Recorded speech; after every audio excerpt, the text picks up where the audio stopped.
Muy buenas noches con todos los participantes. Reciban los cordiales saludos a nombre del Instituto de Capacitación Yaca Perú y del Grupo CINDER. Bueno, en esta oportunidad se tiene programado el evento académico denominado Abordaje y Atención a la Víctima de Conflictos y Violencia Social. Este evento será desarrollado por la magíster Roberta García de la Cruz, a quien damos una cordial bienvenida y también realizaremos una breve descripción de su hoja de vida para poder conocerla. Bueno, nuestra ponente es magíster en trabajo social egresada de la Universidad Nacional de San Cristóbal de Huamanga. Es coordinadora de programas y proyectos sociales en instituciones públicas y privadas como Huarmapura, CEPRODEP, CODINFA, Consorcio para el Desarrollo Integral del Niño y la Familia Andina Ayacucho. Asimismo, es coordinadora del Programa Nacional Cuna Más y Programa Juntos. Ella cuenta con amplia experiencia en el seguimiento y monitoreo de proyectos y programas sociales. Bueno, estimados participantes, sin más preámbulos, pedimos por favor silenciar sus micrófonos a fin de no interferir en la exposición. Aquellos que deseen realizar sus preguntas lo pueden hacer al culminar la sesión académica, ya sea activando sus micrófonos o a través del chat. Muy buenas noches, estimada magíster. Muy buenas noches, estimados participantes. Ya vamos a dar inicio con este evento académico. Buenas noches. En principio, agradecer a IACA Perú y al Grupo CINDER por la invitación realizada para desarrollar este curso importante, como es la mirada, ¿no?, a los conflictos, pero por otro lado, el abordaje y atención a víctimas de violencia social. En ese sentido, el curso del día de hoy tiene 3 momentos importantes. En la primera parte, vamos a analizar, revisar la teoría de los conflictos. Es sumamente importante contextualizar esta cuestión importante para poder tener en cuenta también las estrategias, ¿no?, que nos permitan realizar un abordaje. Por otro lado, de igual manera vamos a revisar y contextualizar la violencia social, específicamente en el caso peruano. Y por otra parte, vamos a mirar medios alternativos de resolución de conflictos que tienen que ver con los MARCs.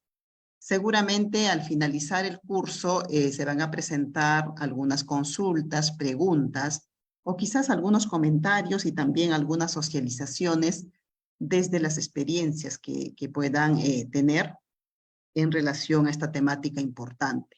Es sumamente significativo que el curso se pueda dar dentro de una metodología de aprendizaje cooperativo, colaborativo, ¿no?, donde todos aprendemos y vamos socializando también nuestras experiencias.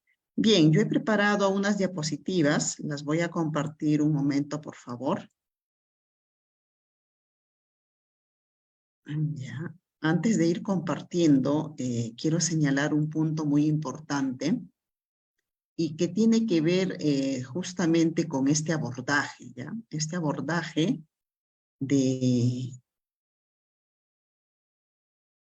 un abordaje vinculado, ¿no?, a la temática de violencia social, de conflictos, pero también hay que tener en cuenta que parte de mirar a las teorías.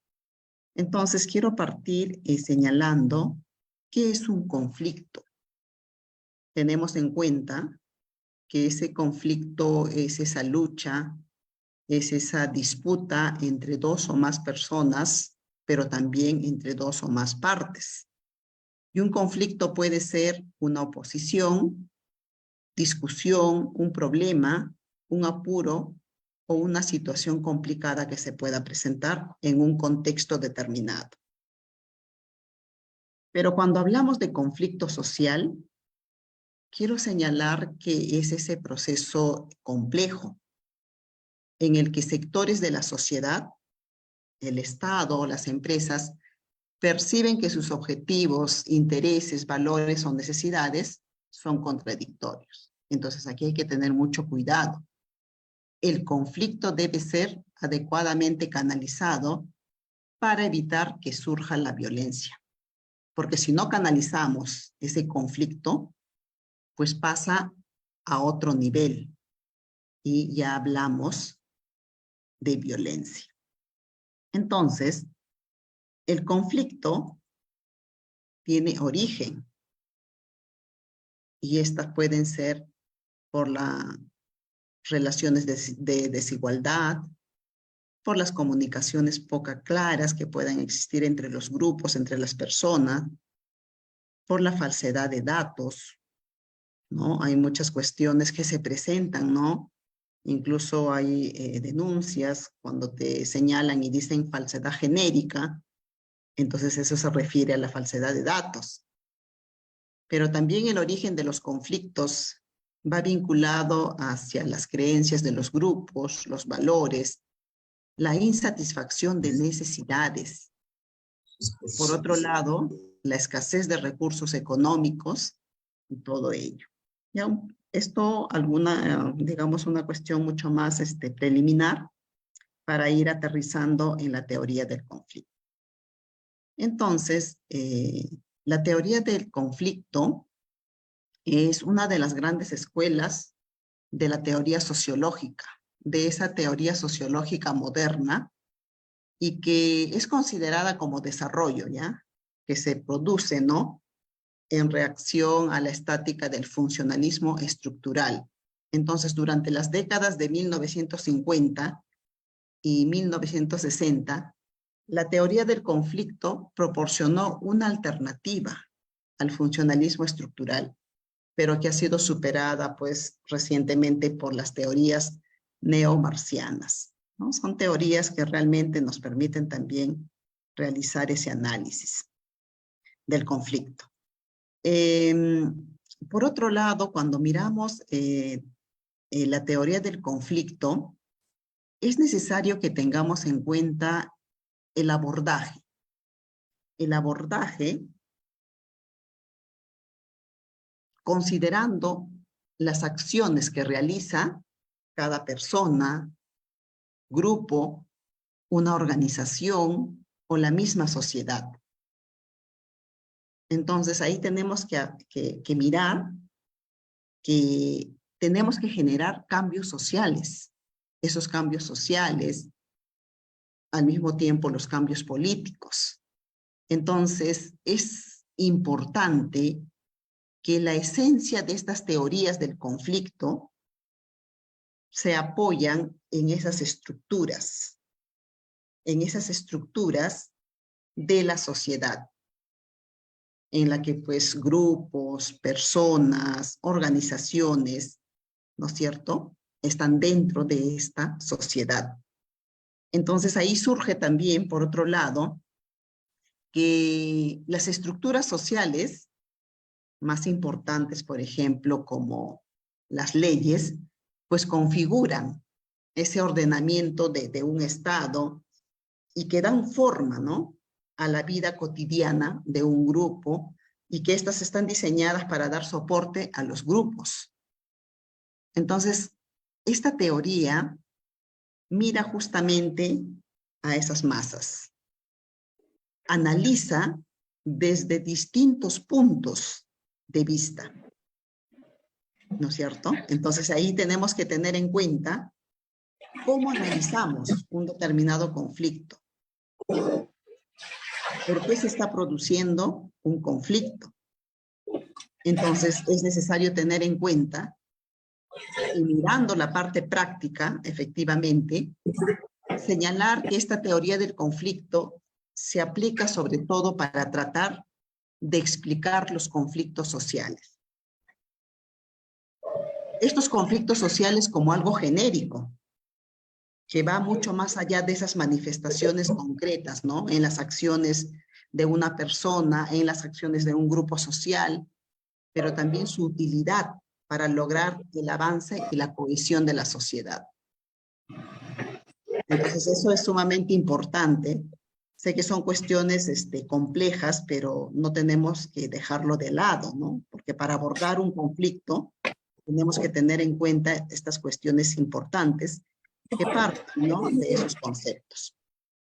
Por otro lado, por favor, quisiera pedir que se pueda silenciar el micrófono. Está surgiendo algunas interferencias.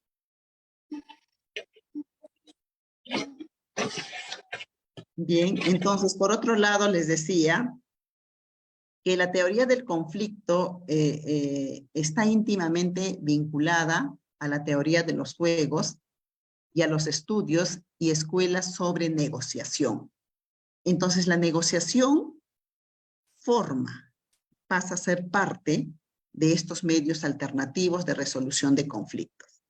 Seguramente han tenido la posibilidad de poder mediar, ¿no?, algún conflicto diverso, quizás un conflicto social, un conflicto interpersonal, un conflicto intrapersonal también, ¿no? Cuando uno hace, digamos, la propia mirada, ¿no?, de los propios conflictos que tenemos y todo ello. Entonces, esta teoría, efectivamente, parte también de que tenemos que tener en cuenta que existen diferentes definiciones, ¿ya? Existen distintas conceptualizaciones, ¿no es cierto? Entonces aquí, cuando nos referimos a ese conflicto social, pues de acuerdo a Robbins, nos señala que es un proceso que se inicia cuando una parte percibe que otra ha afectado de manera negativa o que está a punto de afectar de manera negativa alguno de sus intereses. Eso es lo que nos señala Robbins. Asimismo,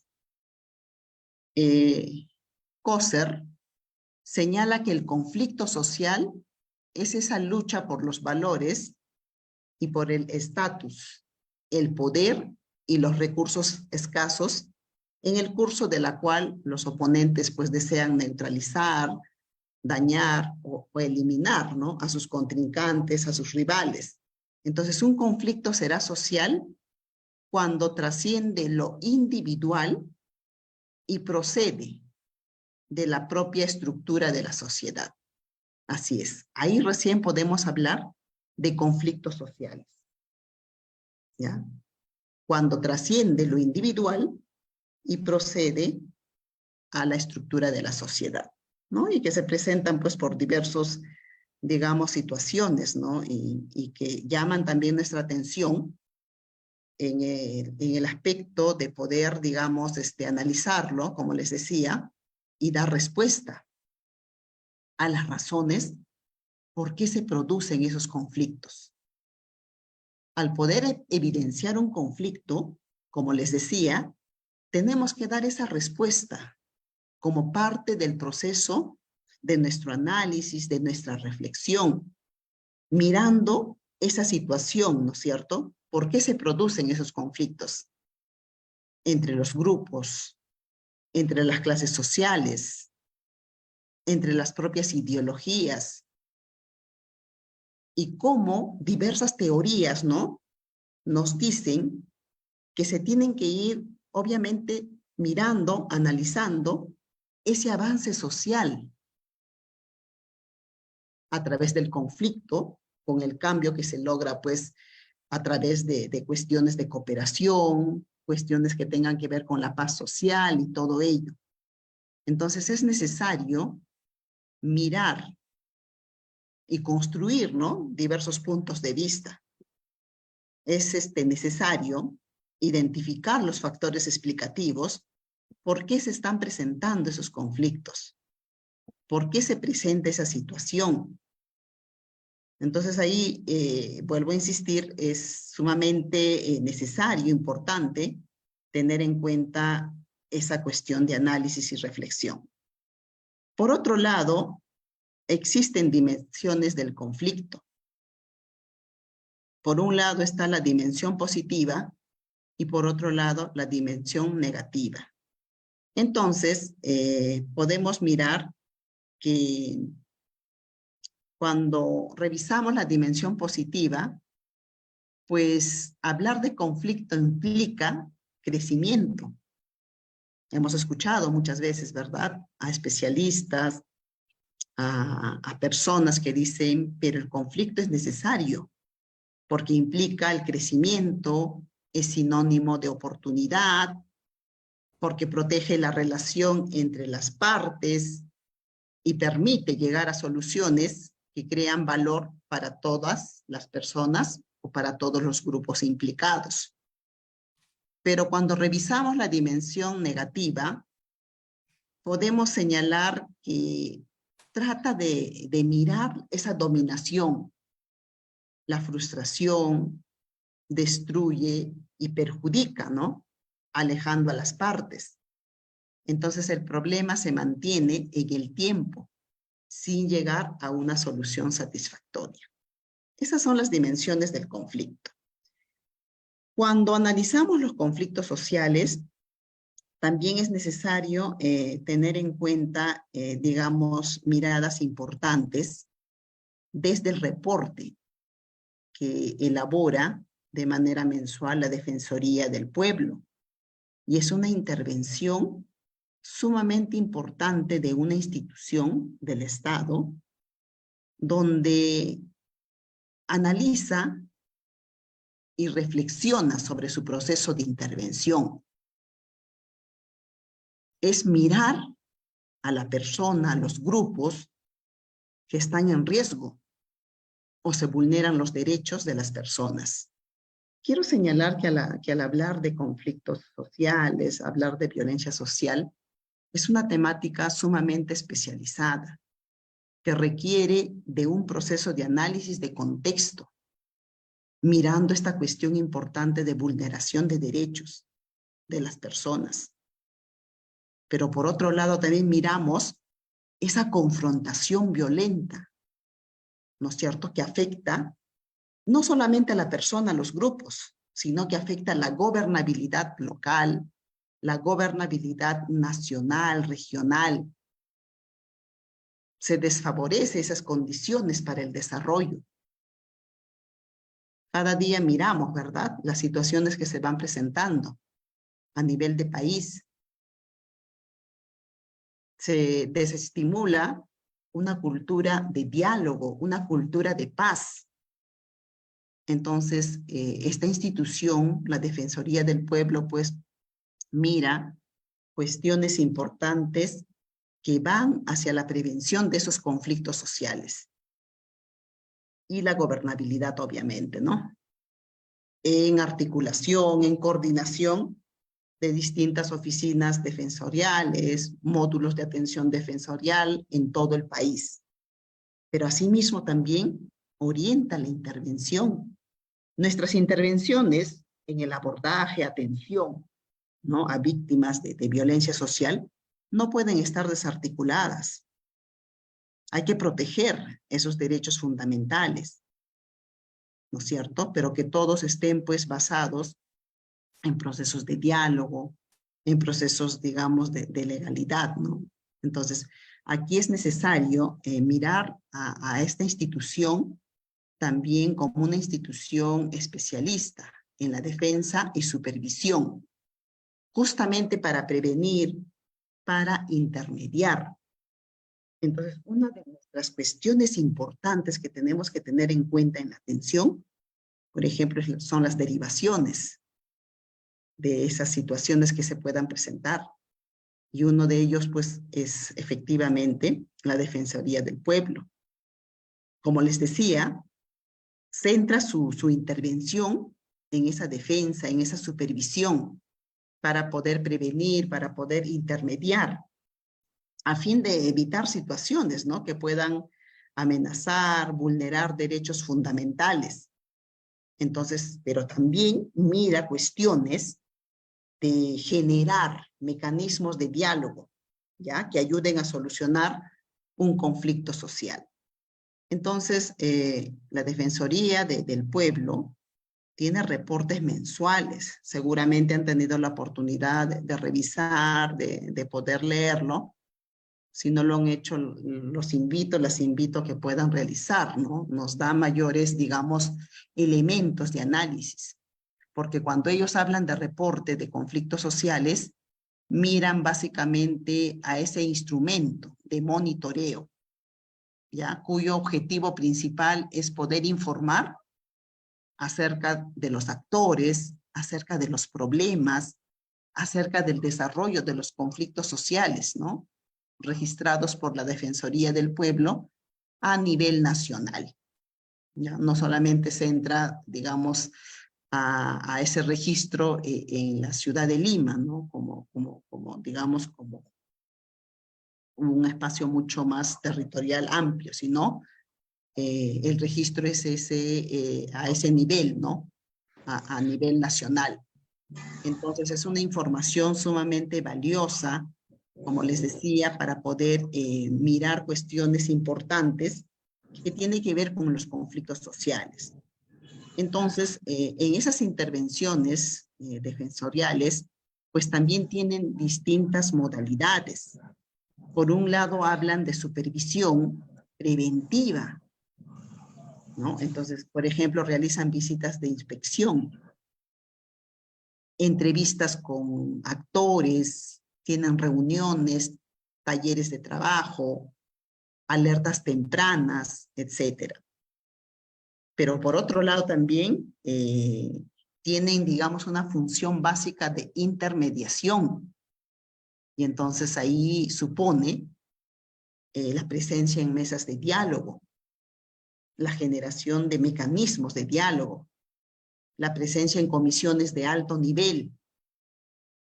Por otro lado, dentro de la intervención es necesario conocerlo esto porque podemos realizar, ¿no es cierto?, esa articulación interinstitucional y la derivación, obviamente, de algunos casos que nos puede tocar atender. Dentro de esas intervenciones también están esas acciones humanitarias y que tiene que ver con atención de personas heridas, verificación, ¿no? En caso de haber personas fallecidas.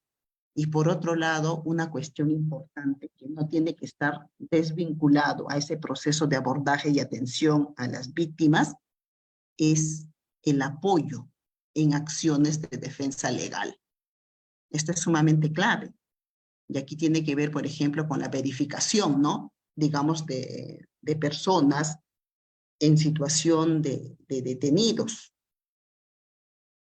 Por otro lado, la supervisión de la función, digamos, policial, de la función judicial y de la función fiscal.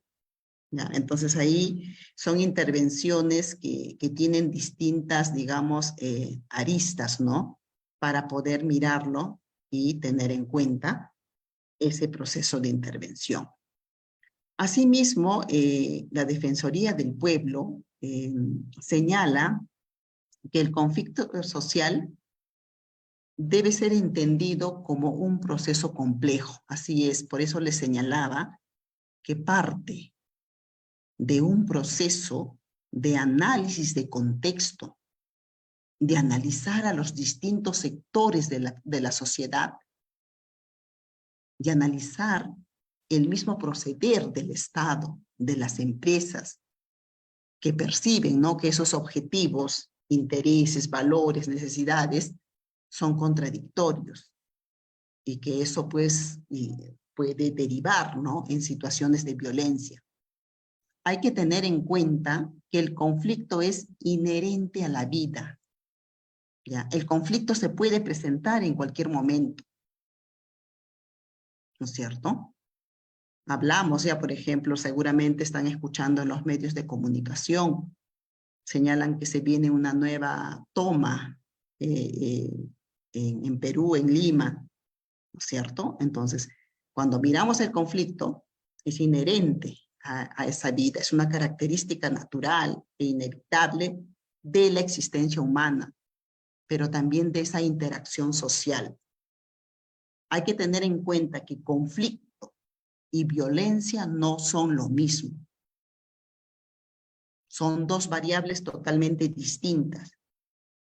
La violencia es la manifestación destructiva del conflicto social.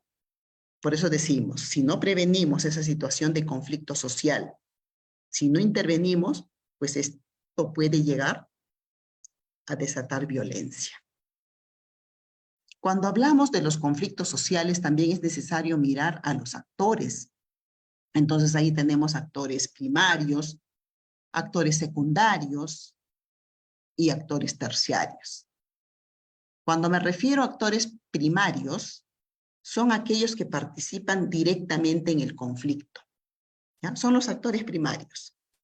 Los actores secundarios pueden ser grupos que apoyan a alguna de las partes, instituciones, organizaciones de la sociedad o personas vinculadas indirectamente al conflicto. Pero cuando hablamos de actores terciarios, nos referimos a aquellas personas u organizaciones que por sus características pueden tener incidencia en el curso de un conflicto.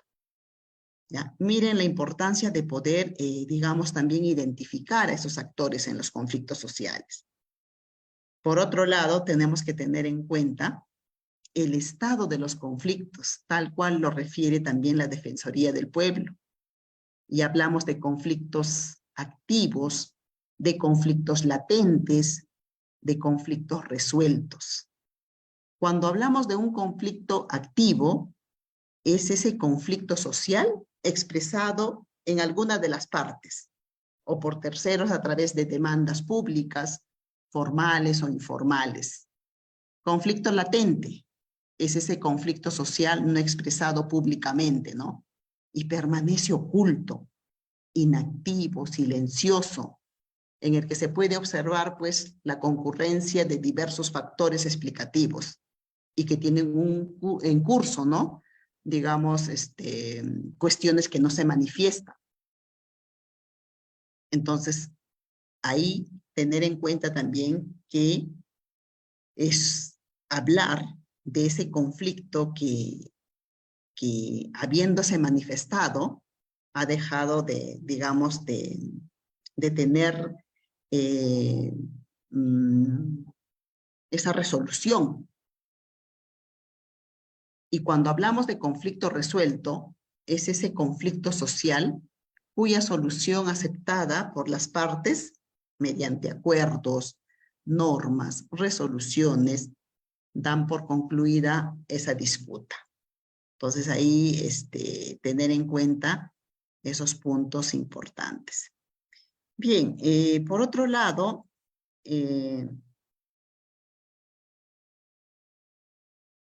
tenemos que ver también algunas conceptualizaciones de la violencia social. Bien, ahora pasamos a ver la violencia social.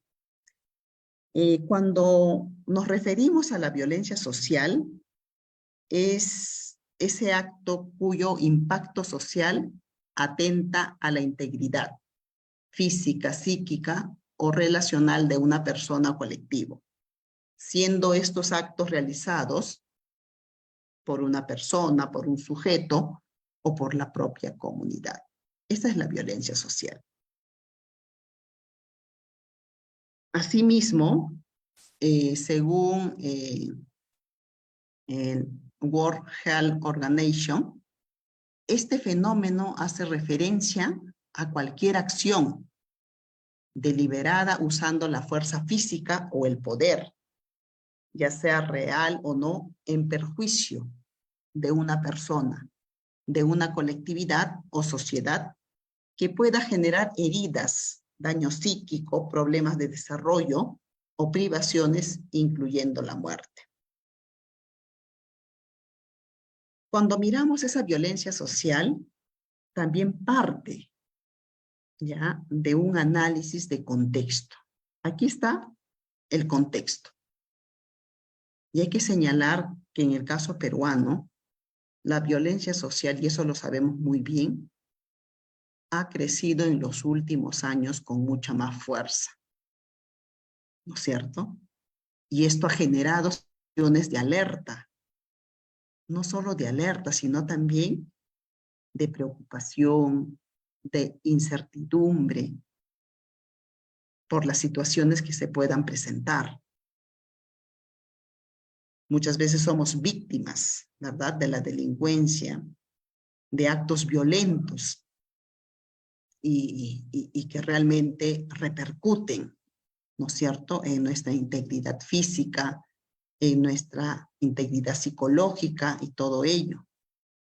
Entonces, vemos cada día situaciones de violencia de pandillas, agresiones físicas de padres hacia sus hijos, agresiones físicas entre esposos, entre la pareja, desplazamientos ¿no? Forzados y distintos tipos de violencia social. Hay que tener en cuenta,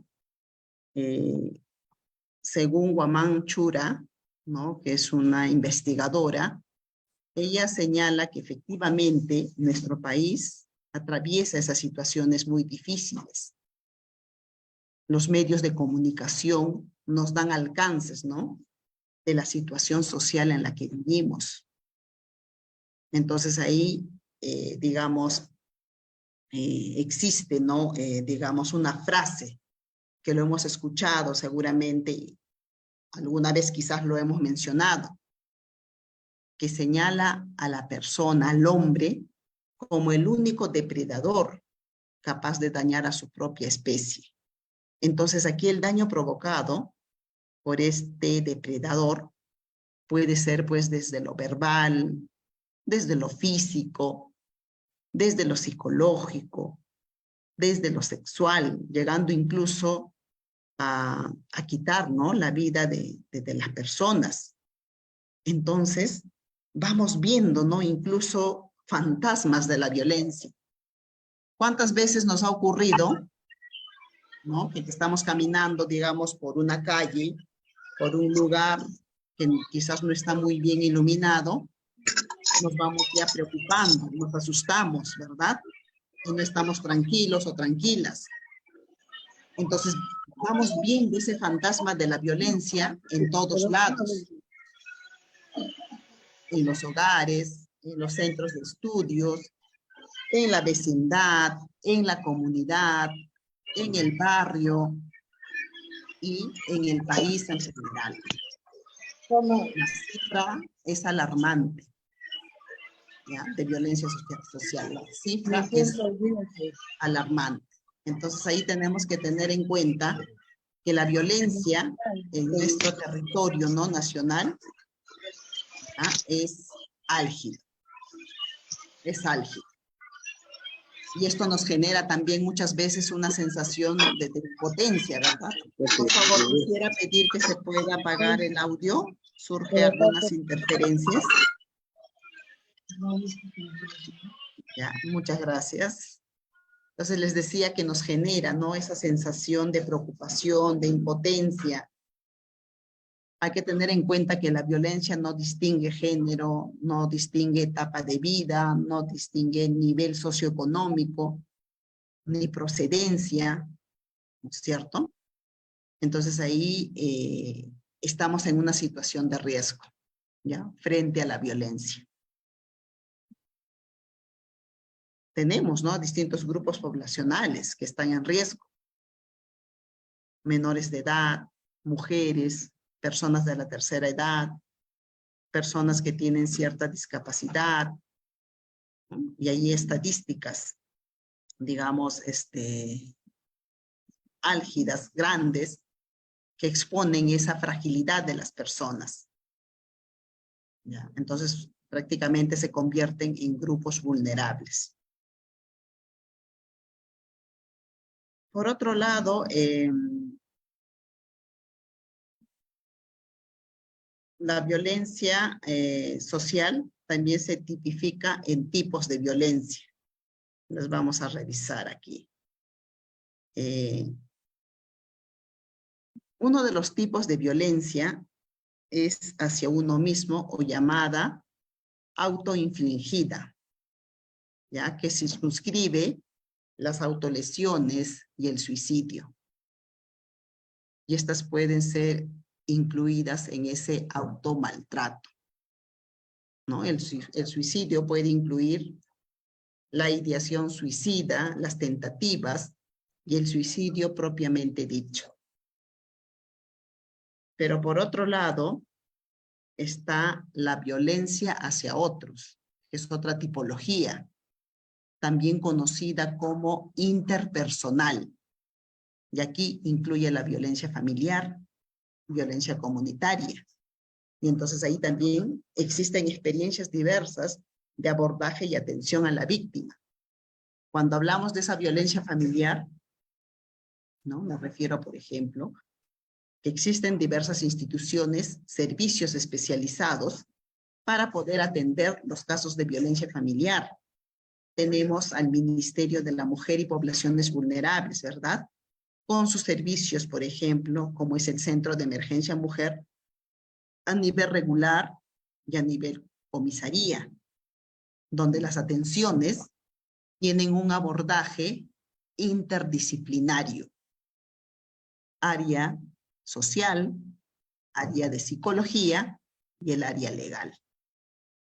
Pero por otro lado, igual, existe el servicio de atención urgente como es el SAU, que específicamente mira, cuyo nivel de riesgo a través, ¿no? de la ficha de valoración se identifica que, digamos, una persona está siendo víctima de violencia familiar y su nivel de riesgo es moderado y severo. Entonces, este servicio de atención urgente atiende esos casos, igual con un equipo interdisciplinario. Los otros servicios que tienen que ver con la línea 100 cuando se reporta estos casos, ¿no? Y las llamadas pueden darse también de manera anónima. El chat 100, entre otros. Entonces, aquí la violencia familiar incluye ese maltrato, ¿no? Infanto-juvenil, la violencia de pareja, abuso al adulto mayor, los cuales pues ocurren generalmente, ¿no? En el espacio del hogar. Pero cuando hablamos de esa violencia comunitaria, se refiere a esas agresiones ejercidas por conocidos y extraños en espacios fuera del hogar, ¿no? Lo cual incluye esa violencia juvenil, por ejemplo. Los accidentes violentos, la violencia sexual, la violencia en espacios escolares, la violencia en los espacios laborales, en asilos, en las mismas prisiones también. Entonces, es otro tipo de violencia. Asimismo, está el otro tipo de violencia que es la violencia colectiva, y es aquella que afecta, ¿no? A las masas, y esta modalidad puede incluir motivaciones de tipo social, de tipo político, económico, y puede ser ejercida por agrupaciones de personas, ¿no? O incluso el mismo gobierno. Entonces, la violencia social se presenta en nuestra realidad como delincuencia, por ejemplo, organizada, el sicariato, la corrupción, el pandillaje, entre otros. ¿Ya? Y cuando hablamos de violencia política, pues implícitamente incluye, ¿no? Esos actos, agresiones que se puedan presentar hacia las personas. La violencia económica, que incluye las agresiones, ¿no? Con fines de lucro y todo ello. ¿Cuáles son esos tipos de violencia según Garmendia? Ahí tenemos la violencia, digamos, interpersonal, y esta se da a nivel de familia, de amistades, de extraños. También está la violencia comunitaria, ¿no? Que se da a nivel laboral, a nivel de la vecindad, a nivel de los colegios, de las escuelas. El otro tipo de violencia colectiva, miramos la cuestión social, política, religiosa, económica, ecológica, ¿ya? Pero hay otro tipo de violencia también que se denomina la autoinfligida, y que mira estas cuestiones, digamos, de conductas suicidas, ¿no? De las personas y todo ello. Entonces, existen esas diversas tipologías que de igual manera tenemos que mirarlos, ¿no? Por otro lado, cuando señalamos manifestaciones de violencia, ¿no? Que causan esa incertidumbre, esa inseguridad en la sociedad, pues también es, digamos, cuestiones que te permiten tener en cuenta, digamos, algunas cuestiones que nos permitan, ¿ya? Diferenciar, ¿no? Esos tipos también de clasificación de la violencia. Hace un momento señalé que la violencia es, digamos, multidimensional, pero también es multifactorial. Se da por diversos factores. Y todo esto pues magnifica el problema, dificulta la posibilidad de erradicarla. Entonces ahí se puede considerar, digamos, la pobreza misma en sí, la falta de acceso a educación o los medios de comunicación, ¿no? Como factores que pueden predisponer el desarrollo de conductas violentas. Sin embargo, hay que tener en cuenta, pues, que no son factores netamente exclusivos, ¿no? Hay que prestar atención a la familia, hay que, digamos, generar, ¿no? Espacios, digamos, de buen trato en la familia, en el mismo entorno laboral, ¿no es cierto? Pero por otro lado, hay que mirar cuestiones importantes que nos permitan tener, ¿ya? Tener una mirada importante hacia una cultura de paz. Y esto como un enfoque, ¿no es cierto? Cuando analizamos la violencia social, lo hacemos desde el enfoque, valga la redundancia, social, porque nos permite considerar ese valor del refuerzo positivo, ¿no es cierto? Que al parecer, pues inmediatamente, digamos, posterior al acto violento, incrementa esa posibilidad de la reiteración de la violencia. Y eso lo señala claramente Lineberg, ¿no? Entonces, el Perú es un país en vías de desarrollo y sufre de este problema, puesto que muchas personas pues, que incurren en violencia, digamos, no reciben, ¿no? Las consecuencias esperadas debido a esos vacíos en el sistema legal, la corrupción, ¿no? De las autoridades, falta de voluntad. Y todo esto pues acentúa esa percepción de la injusticia en las víctimas y la sensación de poder en quienes ejercen la violencia, ¿no? Entonces ahí parte de mirar, de analizar de manera permanente esta situación. Bien, ahora vamos a hablar de ese abordaje y atención a la víctima. Desde las experiencias, ¿no? En relación a esta línea de intervención, pues señalamos 3 niveles. Un primer nivel que tiene que ver con la intervención mucho más preventiva y parte de esa promoción de espacios de buen trato, de práctica saludable, ¿no? Con los distintos sectores poblacionales. Y que parte pues de esa búsqueda activa, ¿no?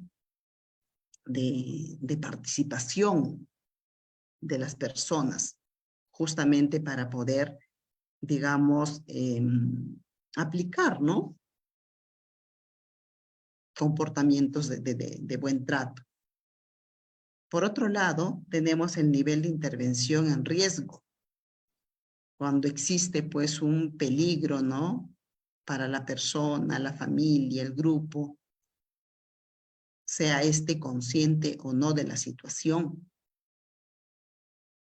y el nivel de intervención que realizamos a través de las derivaciones a instancias pertinentes. Quiero señalar que cuando nos situamos en mirar, en analizar esta violencia social, existen pues diversas, ¿ya? Diversas, digamos, problemáticas dentro de este componente mucho más mayor que es la violencia social. Como les decía, ¿no? Por ejemplo, cuando hay casos de violencia familiar, hay que realizar la atención respectiva, teniendo en cuenta los servicios especializados brindados desde el Ministerio de la Mujer y Poblaciones Vulnerables. Pero digamos que se puedan presentar situaciones de violencia social y que sean violencia que se viene dando al interior de las instituciones educativas, como el bullying, el ciberbullying. Entonces ahí hay que articular directamente con el Ministerio de Educación para reportar los casos también a nivel de esa plataforma que hacen uso, como es el CICD, ¿no? Justamente para la prevención, pero también para la atención de casos, ¿no? Digamos, de bullying, de acoso escolar y todo ello. Pero pueden presentarse también situaciones que afectan a los niños, a los adolescentes. Entonces, de igual manera, derivar esos casos a las unidades de protección especial, como son las UPE, y es un servicio especializado para ver temáticas que miran la desintegración, disculpen, la desprotección familiar. Entonces ahí tenemos que tener en cuenta también cuáles son esas instancias pertinentes para poder, digamos, derivar los casos que vamos teniendo, ¿no? Digamos, como reportes o casos identificados. Ya claramente señalaba, ¿no? Mirar a la Defensoría del Pueblo también como un espacio importante, ¿no? Que nos va a permitir justamente brindar esa atención, ese apoyo, ¿no? A las víctimas en cuestiones digamos, de asesoría legal. Asimismo, el mismo Ministerio Público, que también cuenta con servicios especializados para poder atender, brindar apoyo en la parte legal, justamente a estas víctimas, ¿no? Entonces, parte efectivamente de poder tener esa, digamos, esa articulación interinstitucional, ¿no? Porque realmente son situaciones que se pueden ir presentando, pero ¿cómo hacemos esos procesos de atención? Hay que tener en cuenta que cuando se producen, ¿no? Digamos, esos conflictos, parten también de mirar esas demandas sociales y que son justamente esa expresión, ¿no? Pública de una insatisfacción, de un desacuerdo, y contienen básicamente, pues, digamos, cuestiones de descripción, ¿no? De amenazas, de hechos percibidos como perjudiciales. Las demandas sociales son presentadas en forma de plataformas de lucha, ¿cierto? Incluso presentan también memoriales, pliegos de reclamos, comunicados, y que estas pues pueden ser canalizados formalmente a través, ¿no? de mesas de partes de las entidades públicas, de las empresas, o darlos a conocer públicamente también, ¿no? A través de los medios de comunicación. Entonces, miren, al tratar estos temas, también vinculamos a esas demandas sociales. Bien, dicho esto, por otro lado, quiero socializar, como les decía, para ver estas cuestiones de conflictos. los medios alternativos, ¿ya?, de resolución de conflictos. Quiero socializar alguna de ellas y que parten de mirar a la negociación como ese medio alternativo de resolución de conflictos. Aquí Rodríguez y Ramos nos dice que la negociación es ese arte de convencer, de exponer nuestros puntos de vista, de recibir otros y estar dispuestos, ¿no?, a que de su mezcla e interrelación, pues, salgan las soluciones convenientes. Entonces, la negociación es ese proceso por el cual las partes interesadas resuelven conflictos, acuerdan líneas de conducta, buscan ventajas individuales o colectivas y procuran obtener resultados que sirvan a sus intereses mutuos. Esta aplicación de los medios de resolución de conflictos, como son los MAR, también parte del abordaje y atención. Y es necesario que el profesional o la profesional que mira estas temáticas, pues también pueda tener una especialización en estos medios alternativos de resolución de conflictos.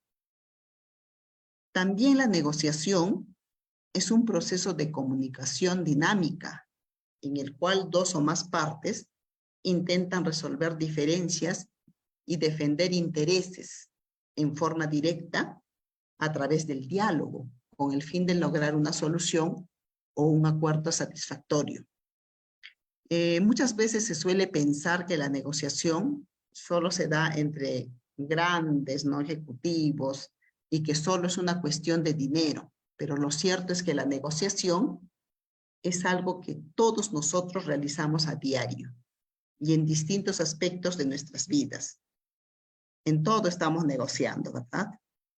¿Cuáles son los pasos para conducir un proceso de negociación?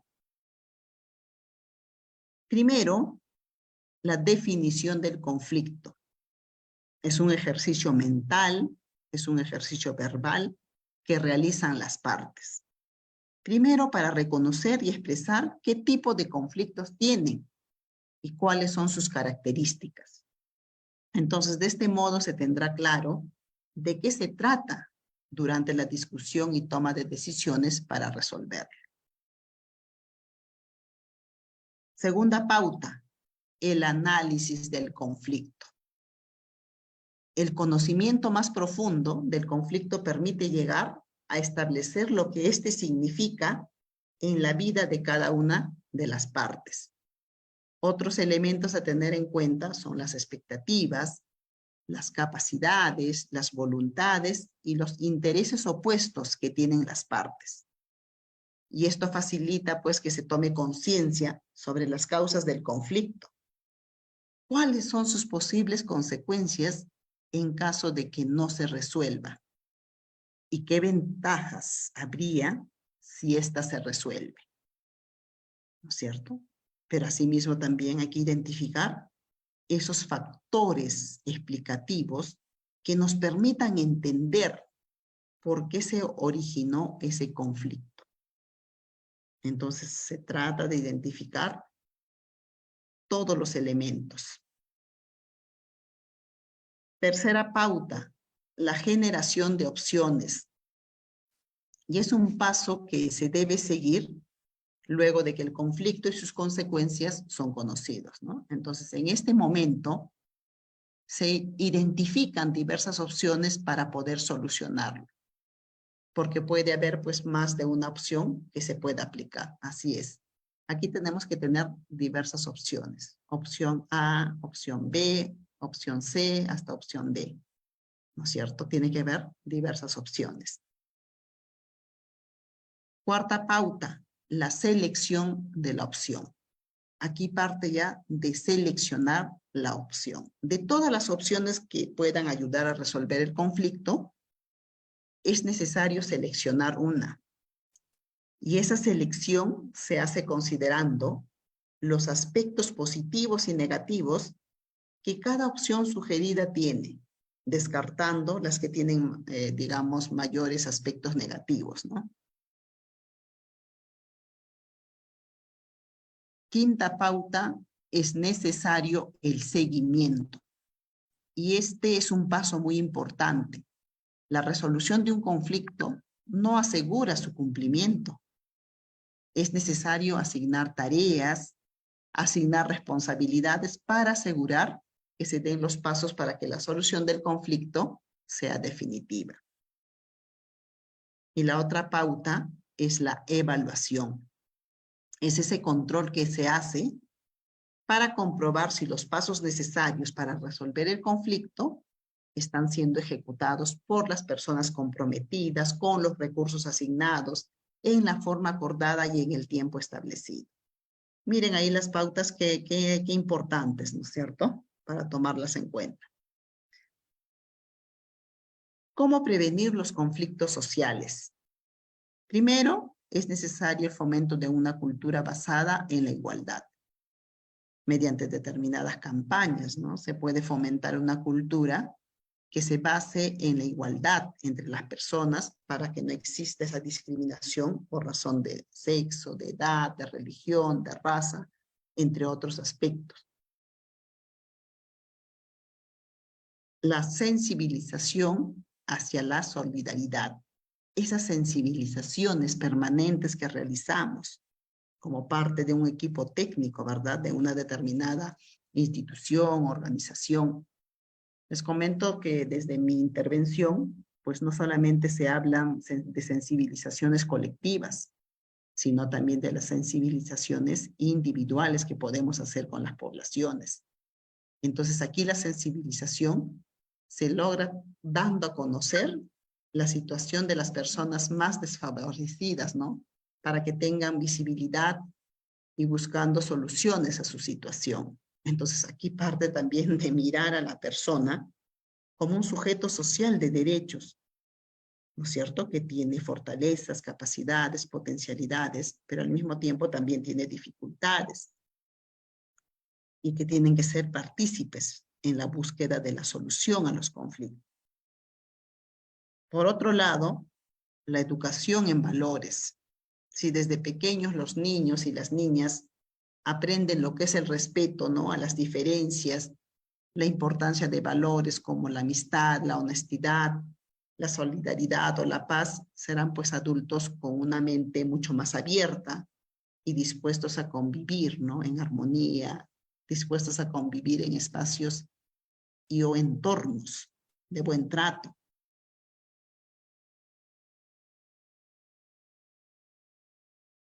¿Cuáles son esas líneas de acción para la prevención y gestión de esos conflictos sociales? ¿Ya?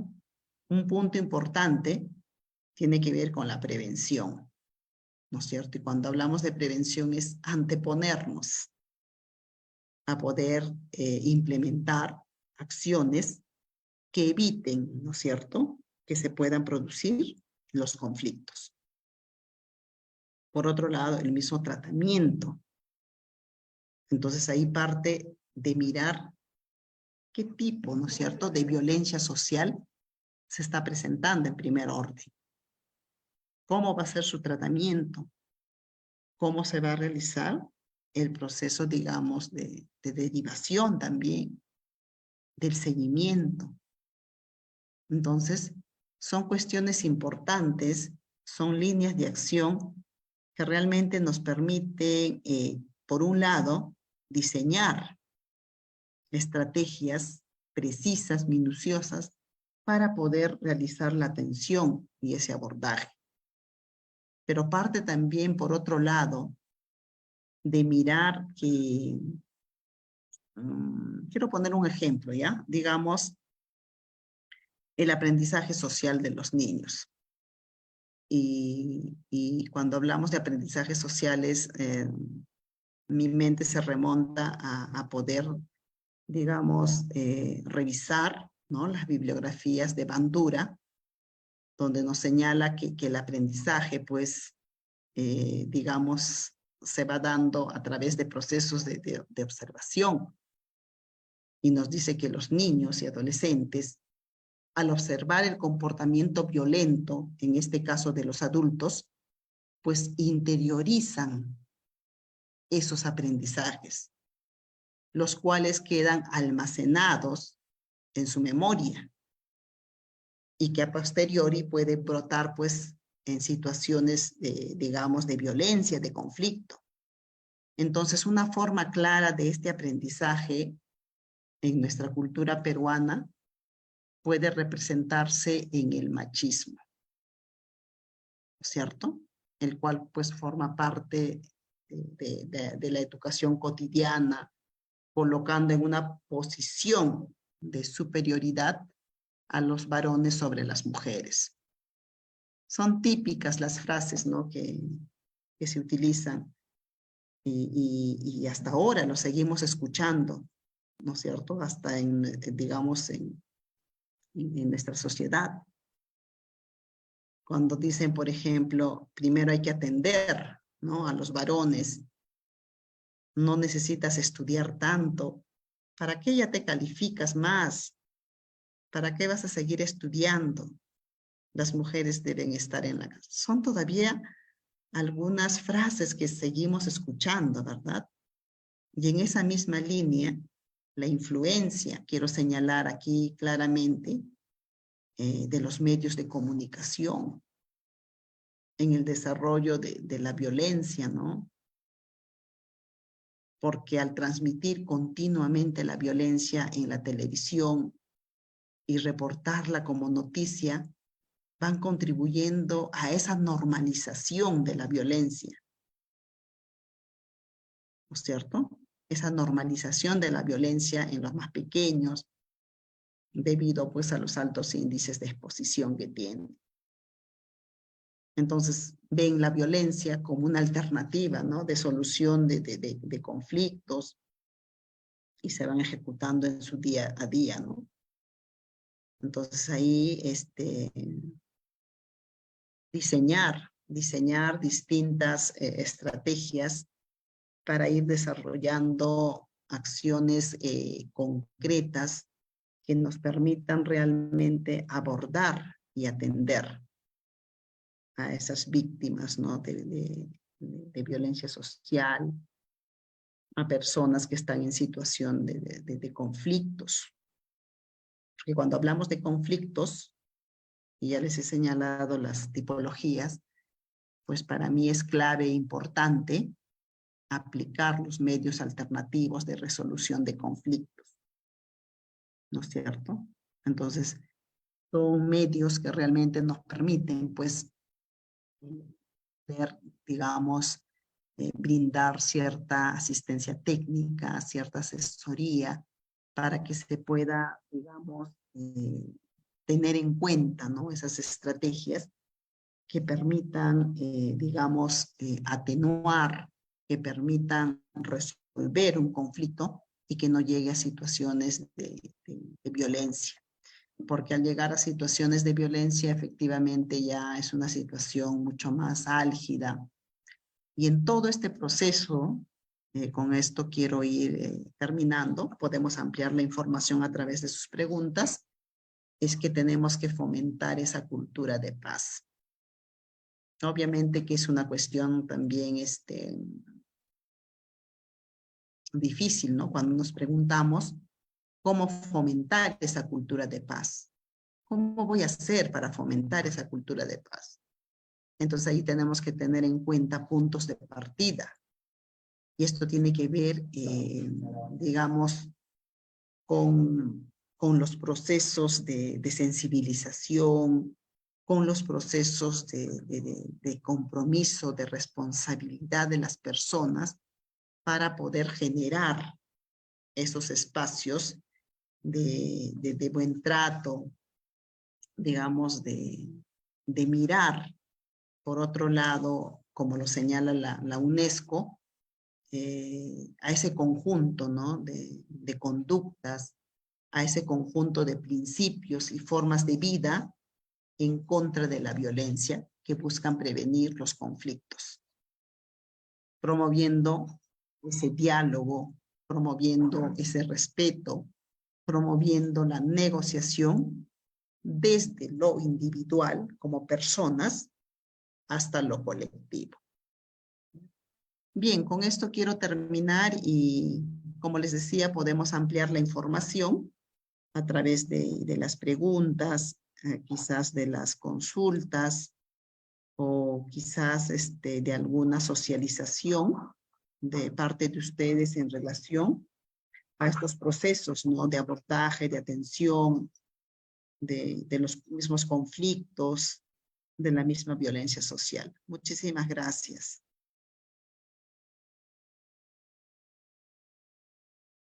No sé si hay algunas preguntas, si quieran socializar.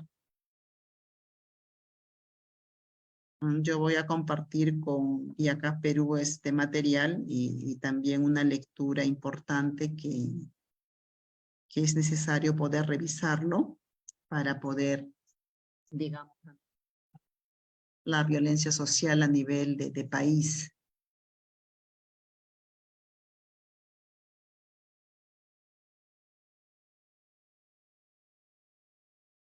¿Alguna consulta, pregunta? Si no hubiese, estaríamos culminando aquí. Muchas gracias por la asistencia a este curso.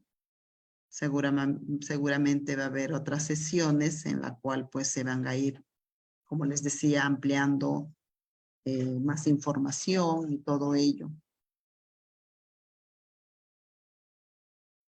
Buenas noches, estimada magíster. Muchísimas gracias. Bueno, al parecer ya no hay más preguntas ni dudas. Estaríamos dando por concluido en esta capacitación. O algún participante que tenga una duda, una consulta, por favor, podríamos esperar un minutito y en todo caso que no lo hubiese, ya estaríamos concluyendo con la capacitación. Buenas noches. Buenas noches. Muy buenas noches. Disculpe, me gustaría, no lo he entendido tan bien esa parte de conflicto, la diferencia del conflicto y la violencia. La verdad no sé si fue mi internet que lo escuchaba entrecortado y me gustaría que me vuelva a explicarlo porque sí, me gustaría saber la diferencia entre estos dos aspectos. Ya, perfecto. Bien, les decía que al hablar de conflicto y violencia no es lo mismo, ¿ya? Hay que tener en cuenta que cuando señalamos a la violencia, se me escucha, ¿verdad? Hay que tener en cuenta ya, que la violencia es una manifestación destructiva, ¿ya? Pero el conflicto es una característica natural e inevitable en nuestras vidas, ¿no es cierto? Incluso el conflicto se presenta en diversos momentos de nuestras vidas. Tenemos incluso conflictos intrapersonales. No sé si alguna vez se han hecho la pregunta y repregunta, uy carambas, estoy molesto conmigo misma o conmigo mismo. Tengo un conflicto intrapersonal. Pero por otro lado, el conflicto también puede ser entre dos personas, ¿verdad? ¿No es cierto? El conflicto puede ser entre dos personas. Y hay que entender que el conflicto es un proceso complejo. Y mucho más cuando hablamos del conflicto social, es ese proceso complejo en el cual sectores de la sociedad, del Estado, las organizaciones sociales de base, grupos, perciben que sus objetivos, que sus intereses, que sus necesidades, pues son contradictorios, ¿no? Y si no son resueltas, pueden derivar en violencia. Por eso es necesario que si una situación se presenta en conflicto, hay que solucionarlo de manera rápida. Ok, sí. Claro, porque si no solucionas el conflicto, te pongo un ejemplo bien pequeñito, Tú sabes que a nivel de las familias, pues se presentan a veces conflictos, ¿verdad? Un conflicto puede ser quizás porque no se está transmitiendo de manera adecuada las normas de convivencia hacia los hijos y que los hijos de repente están desobediendo. Entonces, ahí empieza un conflicto entre los padres. No, pero que tú le estás dando, digamos, mayor potestad a que pueda hacer lo que él quiera, pero quizás la mamá dice, no, pero ¿por qué? Incluso hay desautorizaciones, ¿verdad? Cuando tú llamas la atención a tu hijo, a tu hija, tu pareja o tu esposo te va desautorizando. Eso es un conflicto para mí, ¿verdad? Ok. Es un conflicto. Pero digamos que si no se dialoga, no se conversa, esto puede ir convirtiéndose en una bomba de tiempo. Y como el niño, ¿no? Digamos, no está teniendo claro estas normas de convivencia, todo ello, puede quizás hasta llegar a darse una situación de violencia contra el niño o contra la niña. Entonces, eso ya es una situación que pasa a esa, valga la redundancia, a esa situación de violencia por no haberse resuelto cuando estaba en conflicto. ¿Ya? Ajá. Es eso lo que podría señalar. Ok, muchas gracias. Más claro. Gracias a ti. Ahora sí me quedó más Gracias. claro.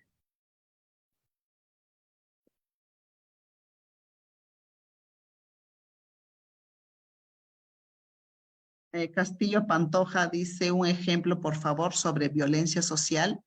Un ejemplo concreto sobre violencia social, tenemos la delincuencia, pandillaje, la inseguridad ciudadana, la violencia familiar, la desprotección familiar de los niños, entre otros. Esos son parte de esa violencia social.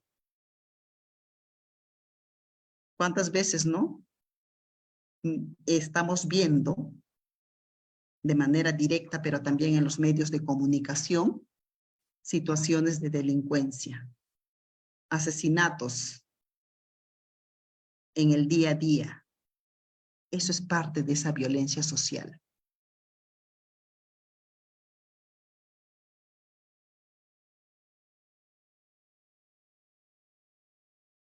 Y también decirles que al hablar de violencia social es una temática súper amplia y que parte de poder analizar el contexto social.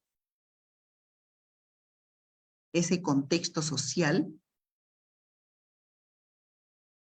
que realmente nos permite, ¿no? Identificar estas situaciones de violencia que se van presentando a nivel de país. Por eso les decía que la Defensoría del Pueblo, como una entidad importante, mira, reporta estas cuestiones, digamos, de conflictos sociales que se presentan a nivel de país. Gracias a ti. Bueno, bien.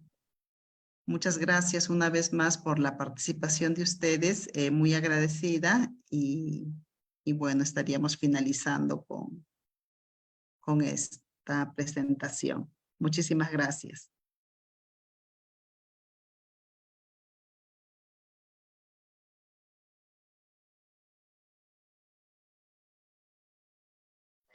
Muchísimas gracias, estimada Magíster Roberta García de la Cruz. Antemano agradecerle por su brillante exposición del día de hoy. Bueno, de igual forma también esperamos contar con su persona en los próximos eventos académicos que se estén realizando más adelante. De igual, hacerles una cordial invitación a todos los participantes que se encuentran en sala. A los próximos eventos académicos se les ha dejado un enlace en el chat. A través de ese enlace se podrán conectar con su asesora. Bueno, muchísimas gracias con todos. Que todos tengan una excelente noche. Buenas noches. Buenas noches y muchas gracias.